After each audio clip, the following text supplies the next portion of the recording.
राज्याचे मुख्यमंत्री माननीय नामदार देवेंद्रजी फडणवीस, राज्याचे उपमुख्यमंत्री माननीय नामदार एकनाथजी शिंदे साहेब आणि माझे नेते आणि राष्ट्रवादी काँग्रेस पक्षाचे राष्ट्रीय अध्यक्ष, राज्याचे उपमुख्यमंत्री वित्त आणि नियोजन मंत्री माननीय नामदार अजितदादा पवार साहेब यांनी जो निर्णय घेतला तो निर्णय मला मान्य आहे आणि त्या निर्णयाप्रमाणे माझी वाटचाल पुढे सुरू राहणार आहे। दुसऱ्या बाजूला दत्तात्रय भरणे हे शेतकरी पुत्र आहेत, अत्यंत मोठा शेतकरी आहे, जाणकार शेतकरी आहे। त्यांच्याकडे एक खातं सोपवल्यामुळे त्या खात्याला निश्चितपणे न्याय मिळेल आणि त्या खात्यामध्ये त्यांना गरज पडली, त्यांनी माझ्याकडनं काही मदत मागितली तर मी त्यांना 100% मदत करणार आहे। एवढंच नव्हे तर ते जे खातं माझ्याकडे देण्यात आलेलं आहे त्या खात्यामध्ये मला जर दत्ता मामा भरण्याची गरज पडली तर त्यांचा सुद्धा सल्ला या ठिकाणी मी घेईल आणि अतिशय उत्कृष्ट काम करण्याचा प्रयत्न करेल।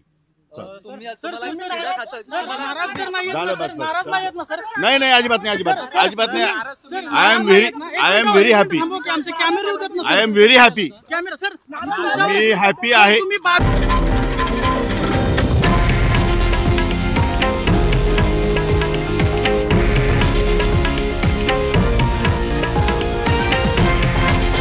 हे आहे देशातील नंबर 1 न्यूज नेटवर्क आणि आपण पाहत आहात TV9 मराठी, एकमेव।